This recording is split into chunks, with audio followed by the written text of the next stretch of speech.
अस्सलामुअलैकुम नाजरीन, आ गई हूँ मैं आपकी दोस्त आपकी host Iqra Naeem and I welcome you all to my show दिल खोलकर। एक ऐसा शो जिसमें हर शख्स बता सकता है अपनी कहानी अपनी ज़बानी। वो कहावत तो आप सबने सुनी ही होगी, that changing perceptions can lead to amazing opportunities and adventures. अक्सर हम कोई मूवी देखते हैं जिसमें कोई एग्जाम्पल देख लेते हैं या किसी की कोई बात सुन लेते हैं तो एक परसेप्शन बना लेते हैं कि भाई ये चीज़ तो बुरी ही होगी या फिर ये चीज़ तो अच्छी ही होगी। आज के एपिसोड में हम बात कर रहे हैं हॉस्टल लाइफ के बारे में, जिसके लिए एक 70 to 80% लोगों ने परसेप्शन बनाया हुआ है that hostel life is a bad influence. वहाँ पे जाके एक इंसान गुमराह हो जाता है, पढ़ाई से डिस्ट्रैक्ट होके दोस्तों के साथ घूमता फिरता रहता है, या फिर पेरेंट्स की सुपरविजन नहीं होती तो कोई डिसिप्लिन नहीं रहता, कोई टाइम टेबल नहीं होता। अब क्या ये सारी बातें सही हैं या गलत हैं? तो नाजरीन, यही जानने के लिए हमने बुलाया है हमारी आज की गेस्ट को, जो अपने हॉस्टल लाइफ एक्सपीरियंस के जरिए हमें इन तमाम सवालात के जवाब देंगी। सो विद दैट खवातीन और हजरात, लेट्स वेलकम मिस इकरा सिद्दीकी। अस्सलाम वालेकुम। वालेकुम अस्सलाम। कैसी हैं आप? बिल्कुल ठीक, आप कैसी हैं? अल्हम्दुलिल्लाह। सबसे पहले तो भाई हम नाम हैं तो ये तो बहुत ही अच्छा कोइंसिडेंस है, इकरा नईम विद इकरा सिद्दीकी। तो आई एम श्योर कि हमारी एपिसोड भी बहुत ही अच्छी होने वाली है, बिल्कुल इस कोइंसिडेंस की तरह इंशाल्लाह। तो सबसे पहले जैसे मैं सबसे पूछती हूँ कि आप अपने फैमिली के बारे में बताएं, कौन कौन है आपकी फैमिली में? मेरी फैमिली में जो है 6 मेंबर्स हैं including me and I am the younger one. अच्छा, मैं सबसे छोटी हूँ एंड द पैम्पर्ड वन। ये भी हमारा कोइंसिडेंस एक जैसा है, मैं भी सबसे छोटी हूँ। सही। तो अच्छा, आप जैसे यंगर वन हैं तो आप किस सिटी से बिलोंग करती हैं? मैं हैदराबाद से बिलोंग करती हूँ। मेरी सेकेंडरी और हायर एजुकेशन हैदराबाद से हुई है, लेकिन मैंने बैचलर्स परसू करने के लिए मैं कराची मूव हो गई थी इन 2019। Okay. लेकिन मेरी फैमिली यहीं रहती थी, तो फिर मुझे अब कराची में जब एजुकेशन परसू करने के लिए जाना है तो मुझे कोई अकोमोडेशन देखनी थी, तो हॉस्टल के लिए मैंने फिर अवेल की हॉस्टल अपॉर्चुनिटी, और तब से मैं हॉस्टल में। तो जब हॉस्टल का वर्ड सुनते हैं तो सबसे पहले जहन में आता है परमिशन इश्यूज। अक्सर सबको परमिशन इश्यूज होते हैं कि आप पूरी जिंदगी पेरेंट्स के साथ रहे हो, अचानक हॉस्टल, एक न्यू एनवायरनमेंट, लड़कियों को ज्यादा होते हैं। तो आपके केस में क्या हुआ? एक्चुअली मुझे इतनी प्रॉब्लम नहीं हुई थी परमिशन के लिए, क्योंकि जो मेरी बड़ी बहन थी उनको परमिशन वो ऑलरेडी हॉस्टल लाइफ में रह चुकी थी। लेकिन उनके टाइम पे थोड़ी बहुत हुई होगी, लेकिन मुझे उनकी वजह से ये प्रिविलेज मिला कि मुझे इतना फेस नहीं करना पड़ा। पेरेंट्स की वजह से बहुत ज़्यादा सपोर्टिव थे, लेकिन मुझे एक डर था, और वो ये डर ये था कि जब मैं हॉस्टल जाऊंगी तो मेरी रूममेट कैसी होगी, क्योंकि एक आप परसेप्शन बना हुआ होता है ना कि हॉस्टल लाइफ ऐसी होती है वैसी होती है। तो उसी वजह से जो मुझे सबसे ज़्यादा डर था ना, वो मुझे अपने हॉस्टल की रूममेट का था। ये बात बिल्कुल सही है, क्योंकि हम एक कंफर्ट जोन में 17-18 ईयर्स होते हैं अपने फैमिली मेंबर्स के साथ, अचानक से एक न्यू, बिल्कुल सही बात है। तो रूममेट से ही हमारा अगला सवाल मैं पूछती हूँ, वो ये कि आपकी रूममेट फिर आप जब गई कैसी थी? देखिए, जब आप कहीं जाते हैं ना तो इसमें आप पर भी डिपेंड करता है कि आप खुद कैसे हैं, क्योंकि एडजस्टेबल जो है दोनों को होना पड़ता है, दोनों साइड से। तो अब सबसे पहले जब अपनी रूममेट से मिली, हमारा इंटरेक्शन हुआ, हमने एक दूसरे को इंट्रोड्यूस किया एक दूसरे से, तो सबसे पहला क्वेश्चन हमारा यही आया था कि आपकी टाइमिंग्स क्या है, क्योंकि जब आपने साथ रहना है, लाइट का और ये छोटे मोटे इशू होते हैं, तो ये बेसिक चीजें पहले जी बेसिक चीजें। तो फिर हमने सबसे पहले यही एक दूसरे की टाइमिंग्स का पूछा। तो हमारी सबसे ज्यादा क्लैश ये था कि मेरी इवनिंग की शिफ्ट थी यूनिवर्सिटी की, और जो मेरी रूममेट थी उनकी मॉर्निंग की। जी, तो फिर उसमें लेकिन ये था कि हम दोनों बहुत सपोर्टिव थे और कोऑपरेटिव थे इस चीज़ में कि अगर जैसे मैं, क्योंकि लेट आती थी, अगर मेरी इवनिंग की शिफ्ट होती थी, तो फिर अगर वो सो रही होती थी तो फिर मैं उसको डिस्टर्ब नहीं करती थी। अगर मुझे पढ़ना होता था यूनिवर्सिटी के बाद आके, तो फिर मैं बाहर लाउंज में बैठ के पढ़ती थी। अच्छा, जी, और अगर उन्हें सुबह, अगर जैसे मैं क्योंकि लेट इवनिंग की होती थी तो मैं सुबह सो रही होती थी, तो वो इस चीज़ का ख्याल करती थी कि वो लाइट नहीं जलाती थी और वॉशरूम में तैयार होती थी। तो इस तरीके से हमारी कॉपरेशन होती थी, और फिर हम लोग सही। तो इससे हम ये देख सकते हैं कि नाज़रीन, अगर हम चाहते हैं कि हमारे इर्द गिर्द के लोग हमारे साथ अच्छे हों, अच्छा रवैया रखें, उसके लिए सबसे पहले खुद के अंदर तब्दीली लानी चाहिए। तो इन्होंने खुद एडजस्ट किया, तभी उनकी रूममेट ने भी एडजस्ट किया, और आपकी एक अच्छा आपका रिलेशनशिप था, अच्छी आपकी बॉन्ड थी। अच्छा, एक और भी सवाल आता है जो अक्सर मैंने अपने रिलेटिव्स में भी देखा है कि पेरेंट्स ये भी ऑफर करते हैं कि अगर आप दूसरे सिटी जा रहे हो तो हॉस्टल ही क्यों, आप किसी रिलेटिव्स के घर रह लो। और काफी रिलेटिव्स बहुत अच्छे भी होते हैं, इंसिस्ट भी करते हैं। देखिए, पेरेंट्स के माइंड में ना ये चीज़ इसलिए आती है कि जाहिर सी बात है उनकी औलाद है, उनके बच्चे हैं, तो वो सेफ्टी इन्वायरमेंट से बहुत ज़्यादा डरते हैं कि सेफ्टी कैसे होगी या नहीं। रिलेटिव्स कुछ बोलते तो हैं कि आप हमारे पास रह लें, लेकिन आप फिर यही होता है ना कि उनकी प्राइवेसी, उनका रहन सहन अलग होता है। हॉस्टल में नो डाउट आपको डिसिप्लिन मिलता है, हर चीज़ के आप रिस्पॉन्सिबल होते हो, लेकिन ये चीज़ होती है कि एक सेफ्टी, आप पेरेंट्स जाते हैं, इवन कि कोई भी आएगा आप सबसे पहले जाके विजिट करें। हॉस्टल मेरे ख्याल से रिलेटिव से बेटर है ऑप्शन।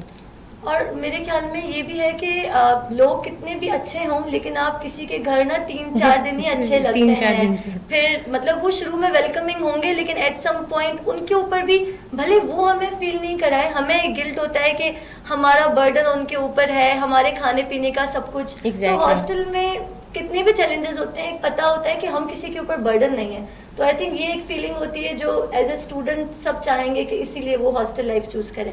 अच्छा, तो आप जब हॉस्टल में थी तो ये भी अक्सर एक र्यूमर मैंने सुना है, और आप इस पे ज्यादा क्लैरिफिकेशन दें कि पढ़ाई के हवाले से कैसा है हॉस्टल। देखिए, पढ़ाई के हवाले से बहुत अच्छा माहौल हॉस्टल में दिया जाता है। ये परसेप्शन बना दिया है कि पढ़ाई के हवाले से हॉस्टल कैसे, इससे हॉस्टल का लेना देना नहीं है, इससे आपकी इंडिविजुअलिटी, आपकी पर्सनालिटी डिपेंड करती है। क्योंकि जो स्टडी पे अगर इन्फ्लुएंस आता है तो वो आपके पेयर ग्रुप से आते हैं जो आपको यूनिवर्सिटी में मिलते हैं या बाहर आपके एजुकेशन इंस्टीट्यूट से मिलते हैं। जबकि मैं अगर मानूं तो मेरे जो हॉस्टल था उसमें आपको एक लाउंज दिया गया था, सब लड़कियां बैठ के पढ़ती थी। इवन अगर जॉबियंस हैं तो वो ज्यादातर बाहर अपनी जॉब करके आती थी तो सो जाती थी। तो पूरा एक माहौल होता था, डिसिप्लिन होता था कि सब लड़कियां बैठ के पढ़ती थी। इवन अगर जैसे कुछ जूनियर लड़कियां कुछ अपना इंटरमीडिएट करने के लिए भी आती थी तो ये होता था कुछ उनसे सीनियर हैं तो वो उनसे हेल्प लेके पढ़ लेती थी। तो ऐसा माहौल होता है, एजुकेशन के हवाले से बहुत अच्छा। तो एक दूसरे को देखकर ये लोग अच्छी मोटिवेशन भी लेते हैं, ऐसा नहीं है कि सिर्फ घूमते फिरते हैं, आप एक दूसरे को देख के पढ़ते भी हैं। यही चीज है, मैं कहती हूँ घर पे भी अक्सर हमें माहौल नहीं मिलता, हम लाइब्रेरीज जाते हैं, तो हॉस्टल में आई थिंक लाइब्रेरी की भी फैसिलिटी होती है, if I am not wrong. तो ये भी एक कहीं कहीं कुछ जगह आपको मिल जाती है लाइब्रेरी की फैसिलिटीज, और वरना फिर लाउंज होता है इस तरीके से जहाँ सब बैठ के बातें और आप देखते हो कि सब पढ़ रहे हैं तो ऑटोमेटिकली माहौल से भी फर्क पड़ता है। तो ये एक पॉजिटिव चीज है। सही, अगर मैं आपको इसमें अपनी मिसाल दूं तो मुझ पे ना एक पॉजिटिव और नेगेटिव इम्पैक्ट की मैं बात करूंगी। क्योंकि मैं जब स्टार्टिंग में गई थी, कभी आपके फ्रेंड्स ऐसे होते हैं कि आप पे ऐसा इन्फ्लुएंस आ जाता है कि आप थोड़ा सा स्टडी की तरफ से हटने लगते हैं। लेकिन फिर जब मैं आई तो मेरी जो रूममेट थी वो मुझसे सीनियर भी थी, तो उसको मैं देखती थी 24 घंटे वो हमेशा पढ़ रही होती थी, और मैं आती थी तो मेरा थोड़ा पेयर ग्रुप के इन्फ्लुएंस की वजह से थोड़ा मैं अपनी अटेंशन जो थी मेरी डाइवर्ट हो गई थी। लेकिन उसको देख के और फिर उसने मुझे थोड़ा मोटिवेट किया कि तुम पढ़ नहीं रही हो इस तरीके के, तो फिर मैं थोड़ा सा उनसे साइड हुई और फिर मैंने पढ़ने की तरफ आई। तो ये एक पॉजिटिव अच्छा चेंज आया। सही। अच्छा, पेरेंट्स जो परमिशन नहीं देते और जो बाकी, वो एक कुछ पेरेंट्स ना ओवर प्रोटेक्टिव होते हैं। एक्चुअली सब पेरेंट्स ही होते हैं, बट कुछ पेरेंट्स को ये होता है कि अगर मेरी बच्ची या मेरा बेटा हॉस्टल जाएगा तो पता नहीं उसके खाने पीने का क्या सिस्टम होगा, ठीक से खाएगा नहीं खाएगा या खाएगी नहीं खाएगी। तो हॉस्टल में फूड सर्विसेज कैसी थी? अच्छा, वहाँ पे ना 3 ऑप्शंस होते हैं, आप पे डिपेंड करता है। एक मैस होता है और एक आप खुद से बना सकते हैं, और बाकी जो है होममेड फूड सर्विसेज होती हैं। लेकिन ये कि आप बाहर का कितना खाएंगे। बिल्कुल। आप में मुझे लगता है कि लड़के हो या लड़कियां, दोनों में जो है ये क्वालिटी होनी चाहिए कि उनको एक स्किल आना चाहिए। बेशक ये नहीं कि आप बहुत अच्छे भैया आपने बहुत ज्यादा खाने बनाए, इसलिए कि आप अपनी बेसिक नेसेसिटी पूरी कर सकें। तो इसके डिपेंड करता था कि हर लड़की की अपनी प्रायोरिटी होती थी कि वो कैसे खाती, क्योंकि सबकी जो है, अब जैसे मैं स्टार्टिंग में गई, मैं ब्रेकफास्ट वगैरह सब खुद बनाती थी कि चलो और ये चीज आपको पहले हाँ थी? क्योंकि मैं घर में नहीं करती थी, लेकिन मैंने हॉस्टल में ये चीज मैंने अडॉप्ट की। लेकिन फिर स्टडी थोड़ा सा टाइम टफ हुआ तो उसकी वजह से फिर मैंने हॉस्टल का मेस लिया था। सही। तो मतलब ये फैसिलिटीज हैं, और वाकई कुकिंग एक ऐसा स्किल है जो रिगार्डलेस ऑफ जेंडर सबको आनी चाहिए। क्योंकि कभी घर पे अगर हमारी मेड्स बनाते हैं, कभी वो नहीं हो, छुट्टी पे गए हो, कभी अगर हमारी अम्मी बनाती हैं, कभी अम्मी की तबीयत ठीक नहीं हो, तो एटलीस्ट हमें इतना आना चाहिए कि एक दिन हम बना सकें। और ये एक बहुत ज़रूरी स्किल है जो आपको हॉस्टल लाइफ सिखाता है। अच्छा, ये तो हो गई फूड सर्विसेज। बाकी जैसे लॉन्ड्री हो गई और इस टाइप की और सर्विसेज हो गई, वो कैसी थी हॉस्टल में? जी, हॉस्टल में जो ही उसका हॉस्टल के बहुत प्रिविलेज और बेनिफिट था हमें कि लॉन्ड्री और क्लीनिंग हमें प्रोवाइड की गई थी। लेकिन देखें, आप जब घर में होते हैं ना, तो ये सब चीजें ना अम्मी होती हैं ध्यान रखने वाली, या बड़ी बहनें हो गई तो वो ध्यान रख लेती हैं कि आज, क्योंकि देखें मासियाँ जो भी होती हैं, जो भी हमारे यहाँ क्लीनिंग हेल्पर हैं हमारे घर में, वो सफाई तो करते हैं, लेकिन हमें कहीं ना कहीं देखना पड़ता है, मॉनिटर करना पड़ता है, सर्विलेंस करना पड़ता है। तो ऐसे हमें पता होता है एग्जैक्टली बड़े हैं ना, वो देख लेंगे। लेकिन हॉस्टल में आपको रेस्पॉन्सिबल बनना पड़ता है कि जो हेल्पर है वो सही काम कर रही है, यानी तो आपको अपने रूम की आप अपनी सफाई खुद ही रख सकते हैं जब आप खुद मॉनिटर करेंगे। तो ये एक अलर्टनेस और ये चीज आप में आती है। तो ये अच्छी बात अब है। जैसे लॉन्ड्री की बात करें तो अब जैसे घर में हम बास्केट में एक कपड़े डाल देते हैं और वो मासी ने धुलवा लिया और अम्मी ने रख दिए, लेकिन जब आप हॉस्टल जाते हैं तो लॉन्ड्री में आपको जो है खुद पीसेस लिखने होते हैं, आप कितने पीसेस दे रहे हो, जब आ रहे हैं तो आपको जाके लेने हैं और फिर देखना है कि सारे कपड़े आए हैं या नहीं आए, और सही से नहीं धुले तो फिर आपको कंप्लेन करनी है। तो ये सब इश्यूज आपको खुद डील करने पड़ते हैं, आपकी डिपेंडेंसी खत्म होती है। नहीं, ये अच्छी बात है। मतलब हॉस्टल लाइफ ऐसी भी नहीं है कि आप पे बर्डन डाल दे कि आप खुद सफाई करो, आप खुद लॉन्ड्री वगैरह करो, बट वो एटलीस्ट आपको इतनी सेंस ऑफ रिस्पॉन्सिबिलिटी दे रही है कि आपको पता हो कि क्या हो रहा है, कैसे हो रहा है, सही हो रहा है, नहीं हो रहा है, तो विच इज़ वेरी गुड। मतलब सेंस ऑफ रिस्पॉन्सिबिलिटी भी आ रही है और बर्डन भी नहीं आ रहा। इट्स लाइक बिल्कुल डिसिप्लिन आ रहा है लाइफ में। ये बहुत अच्छी चीज़ है। अच्छा, तो ये तो हमारी थोड़ी हॉस्टल की इनसाइट्स थे। इसके अलावा जब कोई हॉस्टलर होता है, आप जैसे थी, तो जो कराची सिटी में थी राइट, तो वहाँ पे उन लोगों के क्या परसेप्शंस थे इस हॉस्टल लाइफ के बारे में, या आपसे क्या उनका रवैया था? अच्छा, लोगों के जो है ना पॉजिटिव और नेगेटिव दोनों ही परसेप्शन मिलते हैं, लेकिन पॉजिटिव कम मिलते हैं कि वेरी गुड, तुम इतनी इंडिपेंडेंट हो और ये सब कुछ कर लेती हो, बहुत लाइक प्राउड ऑफ यू। लेकिन नेगेटिव आपको बहुत ज़्यादा मिलते हैं। अब जैसे आप फिर वो आपको ना जज करने लग जाते हैं कि अगर आप कहीं भी जा रहे हैं, और इस तरीके के मैंने बहुत ज़्यादा डायलॉग सुने थे कुछ लोगों से कि आप क्या हॉस्टल सही है, स्मोकिंग, शीशा तो नहीं चलता, इस तरीके के, और कि लड़के तो नहीं आते हॉस्टल में, इस तरीके का एक परसेप्शन बना हुआ होता है लोगों का। और सिर्फ यही नहीं, आपकी क्लोथिंग पर, आपके कपड़ों पर बातें करते हैं कि ये तो हॉस्टल में रहती है, जरूर तभी ऐसे कपड़े पहनती होगी। क्यों? मतलब वही ड्रेसिंग अगर कोई सिटी की गर्ल करे तो एग्जैक्टली, क्योंकि वो फैमिली से आ रही है तो उसके अम्मा अब्बा को पता है, भाई मेरे पेरेंट्स को भी पता है, जो कर रही है सारी तो एक बुरा परसेप्शन है, नहीं होना चाहिए। सही, तो इससे इंसान डीमोटिवेट एग्जैक्टली डीमोटिवेशन हो जाती है।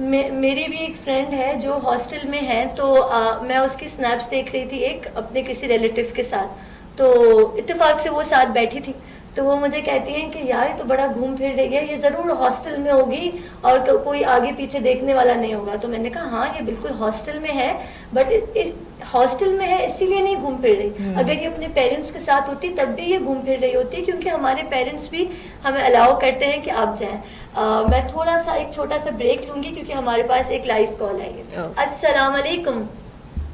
वालेकुम अस्सलाम। अस्सलाम वालेकुम। हेलो, अस्सलाम वालेकुम जी, मैं हादिया बात कर रही हूँ कराची से। कैसी हैं आप? मैं बिल्कुल ठीक हूँ, आप कैसी हैं? मैं भी बिल्कुल ठीक, अल्हम्दुलिल्लाह। मैं आपका शो बहुत शौक से देखती हूँ और हर वेडनेसडे का वेट करती हूँ, इनफैक्ट रिपीट पर भी बहुत देखती हूँ। आपका शो में बहुत मोटिवेशनल बातें होती हैं और बहुत मजा आता है। Thank you so much for the kind words. यही पर्पस है इस शो का कि हमारी कुछ देर की बातों से कोई मोटिवेट हो जाए, इससे अच्छी बात क्या होगी हमारे लिए। जी, तो आपके पास कोई सवाल है हमारी आज की गेस्ट के लिए? जी, मैं आपका अभी लाइव देख रही थी, तो मुझे एक सवाल आया कि मैं खुद अभी अपना यूनिवर्सिटी स्टार्ट करने जा रही हूँ, तो मुझे समझ नहीं आता कि मैं अपने पेरेंट्स को क्या जस्टिफिकेशन दूं कि मुझे वो यूनिवर्सिटी में एक हॉस्टल में पढ़ने दें, और उन्हें मैं क्या कहूँ कि वो माने, क्योंकि मेरी फैमिली बहुत कंजर्वेटिव है और वो पढ़ाई को तो बहुत सपोर्ट करते हैं, लेकिन वो बाहर जाके इस तरह कहीं और रहने को सपोर्ट नहीं करते हैं।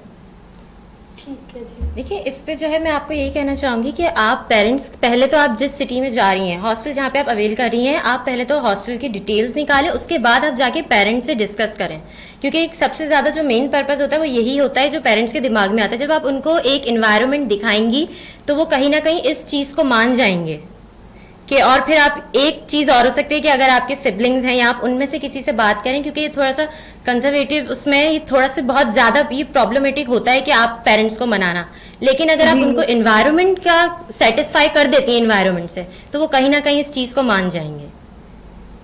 Thank you so much for your kind suggestion. We'll surely apply it. Thank you. Most welcome. आप आज की एपिसोड भी अपने पेरेंट्स के साथ देख सकती हैं। जी बिल्कुल, मैं आज सबके साथ देखती हूँ हाई वेडनेसडे, और आज की मैं खास देखूंगी सबके साथ। आई होप फिर ये एपिसोड देखने के बाद आपके पेरेंट्स का भी परसेप्शन चेंज हो, बिकॉज आई थिंक इन्वायरमेंट से फर्क नहीं पड़ता, it's all about us, how we deal with the situation around अस।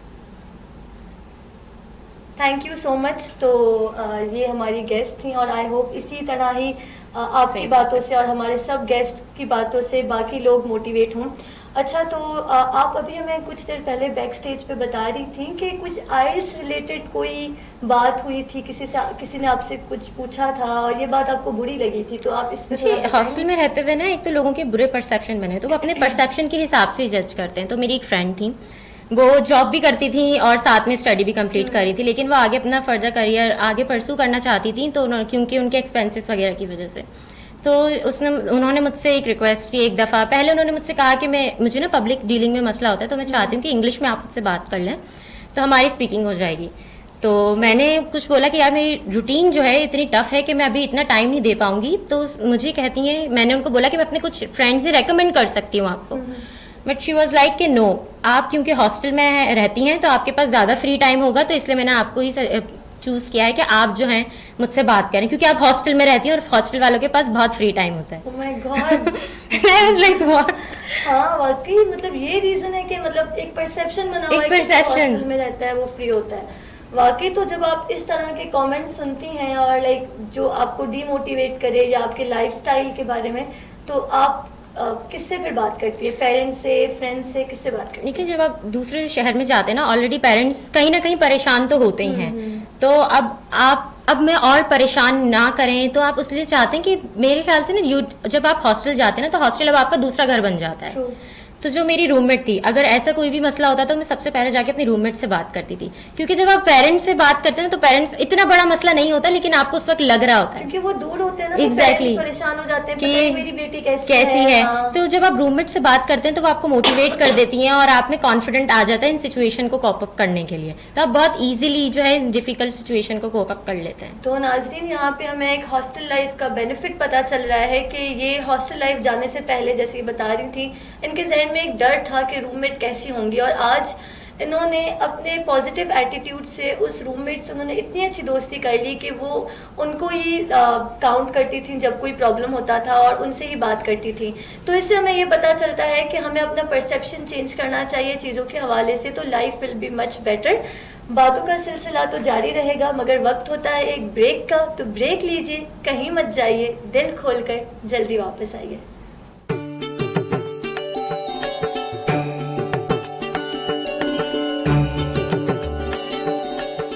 अदब जिंदगी की एक बामानी सरगर्मी है। जिंदगी में रंग है, जज्बों की अक्कासी है, शऊर व आगही है। फन्नी, फिक्री और जमालियाती जहतें क्या होती हैं? जब हम एक शेर पढ़ते हैं तो हम वो शेर नहीं पढ़ते, हम पूरी जिंदगी पढ़ते हैं। क्या हमारे साथ इस प्रोग्राम में शारे होंगे प्रोफेसर डॉक्टर सैयद अतीक अहमद जिलानी। जब आप इस प्रोग्राम को देखेंगे, ये सैयारा रहने के काबिल न रहेगा। मैं कहता हूँ कि जिंदगी की मानवीयत खत्म हो जाएगी। उर्दू अदब से शेर और नस्र कम वक्त में ज्यादा शऊर हासिल करने के लिए जरूरी है कि हम मुताला अदब को अपनी जिंदगी का हिस्सा बनाएं। और वो तमाम शायरी, वो तमाम नसर पारे जो आप सुनना चाहते हैं, समझना चाहते हैं। आप जब मीर को सुनेंगे, जब आप हमारी जुबान से गालिब और इकबाल को सुनेंगे, आपकी जिंदगी में बालिदगी पैदा होगी। अगर अदब से आपका कम या ज्यादा ताल्लुक है, आपकी समातों को अपने जहन में रखते हुए, आपके ज़ौक़ को अपनी नज़र में रखते हुए, तो देखते रहिए हमारा प्रोग्राम जिसका नाम है शरह अदब।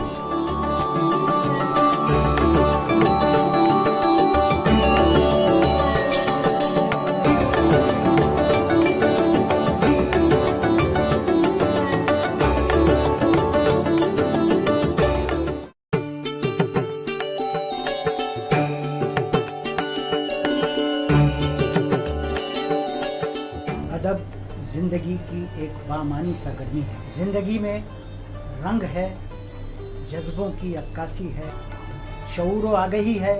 फनी, फिक्री और जमालियाती जहतें क्या होती हैं? जब हम एक शेर पढ़ते हैं तो हम वो शेर नहीं पढ़ते, हम पूरी जिंदगी पढ़ते हैं। क्या हमारे साथ इस प्रोग्राम में शारे होंगे प्रोफेसर डॉक्टर सैयद अतीक अहमद जिलानी। जब आप इस प्रोग्राम को देखेंगे ये सैयारा रहने के काबिल ना रहेगा। मैं कहता हूँ कि जिंदगी की मानवीयत खत्म हो जाएगी।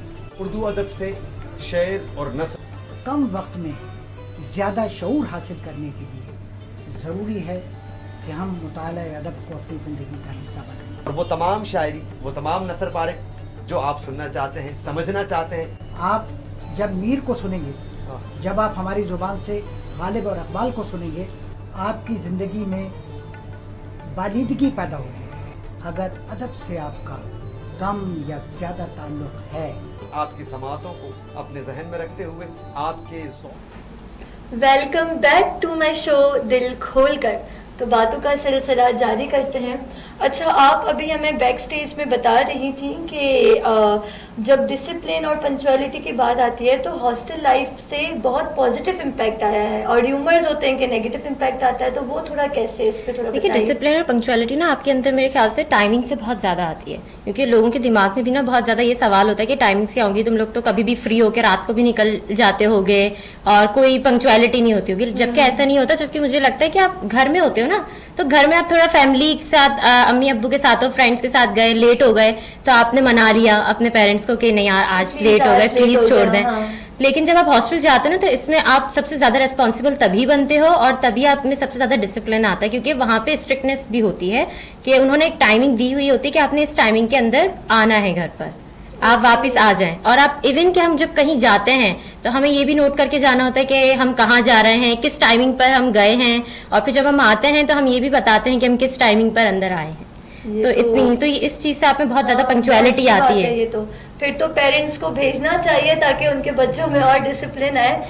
अच्छा, इसके अलावा आप हेल्दी लाइफस्टाइल के बारे में क्या कहेंगी? मतलब मैंने अक्सर देखा है अपनी क्लास में भी, जब मैं यूनिवर्सिटी में थी, कि जो हॉस्टलर्स होती थी ना, वो बताती थी कि हम सुबह जल्दी उठे, फिर हमने जॉगिंग की, फिर हमने वॉक किया। मैं सोचती थी हम तो ऐसा कुछ करते ही नहीं, हम बस उठते हैं, तैयार हुए और आ गए।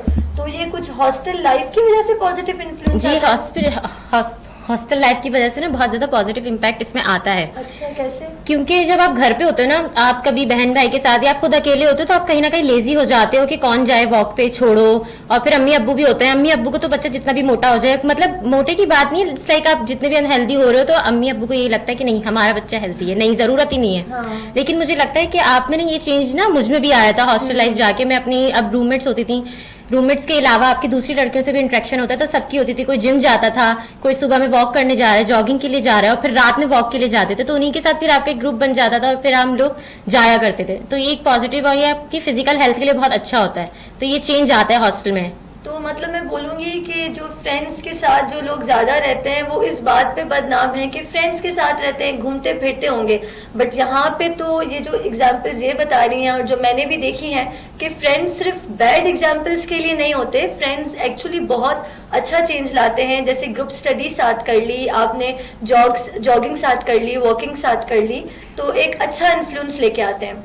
अच्छा, तो अभी आप मुझे ये बताएं कि आपका जो हॉस्टल था, क्योंकि कभी कभार हॉस्टल जो आप चूज करते हो वो यूनिवर्सिटी से अटैच्ड होता है, उन्हीं का होता है, कभी कभार एक आप अलग हॉस्टल लेते हो, तो आपका कौन सा हॉस्टल था? नहीं, मेरा जो है प्राइवेट हॉस्टल था, मेरा यूनिवर्सिटी के साथ नहीं था, क्योंकि मुझे यूनिवर्सिटी का हॉस्टल नहीं अवेल कर सकी थी, क्योंकि मैं लेट हो गई थी अप्लाई करने के लिए। इस वजह से मुझे प्राइवेट हॉस्टल देखना पड़ा था। और अब तो काफी फैसिलिटीज आ गई हैं, अब जहाँ जिस हॉस्टल में जाते हैं सिर्फ बल्कि हॉस्टल की ही नहीं बल्कि दूसरे अकोमोडेशन लाइक फ्लैट जो कि हॉस्टल की तरह मॉनिटर किया जाता है। तो अब ऐसी फैसिलिटीज बहुत ज्यादा आ गई हैं स्टूडेंट्स के लिए और सिक्योरिटी के साथ। ये तो बहुत ही अच्छी और बेहतरीन बात है। अच्छा, तो जब आप प्राइवेट हॉस्टल में थी और जाहिर है फिर आपकी यूनिवर्सिटी के जो क्लासमेट्स थे वो सब वहाँ पे आई थिंक नहीं होंगे, तो इसमें जो नहीं, बिल्कुल भी नहीं थे। कल्चरल डिफरेंसेस भी आ गए होंगे। एग्जैक्टली, इससे जो है कल्चरल डिफरेंसेस बहुत आए थे, क्योंकि मुझे जो रूममेट्स मिली थी और जो हॉस्टल में आप रहते हैं वो हर डिफरेंट सिटी से आते हैं और कल्चरल डिफरेंसेस बहुत होते हैं। अब जैसे मैंने ना ये चीज बहुत सुनी, हम सुनते हैं कि ये सिंधी है, ये बलोची है, और इस तरीके के हम बहुत ज्यादा सुनते हैं। लेकिन जब मैं हॉस्टल में गई ना, अब मेरी जो रूममेट थी, एक सिंधी भी थी और एक बलोची भी थी, और दोनों के साथ मेरी बॉन्डिंग बहुत अच्छी थी। और आप उनकी कल्चरल चीजें बहुत ज्यादा सीखते हो, कल्चरल डांस हो गया, और उसके अलावा उनकी फेस्टिवल कैसे होते हैं, वो इस फंक्शन को कैसे सेलिब्रेट करते हैं, चाहे वो शादी हो, क्योंकि सबके फंक्शन डिफरेंट होते हैं। तो आपको काफी चीजें नो हाउ होती हैं, और उसी में जो है आपके डिफरेंसेस खत्म होते हैं कि नहीं यार, लोगों के तो एक परसेप्शन है इस कास्ट को लेकर और दूसरे कास्ट को लेकर। सही, और इससे आपके कम्युनिकेशन स्किल्स भी अच्छे होते हैं जो अल्टीमेटली प्रोफेशनल लाइफ में भी बहुत काम आते हैं। अच्छा, ये तो हॉस्टल लाइफ तो हमने आपके एक्सपीरियंस से जाने के वाकई एक अच्छी चीज़ है, और अगर आप ट्राई करें तो कोई नुकसान नहीं है।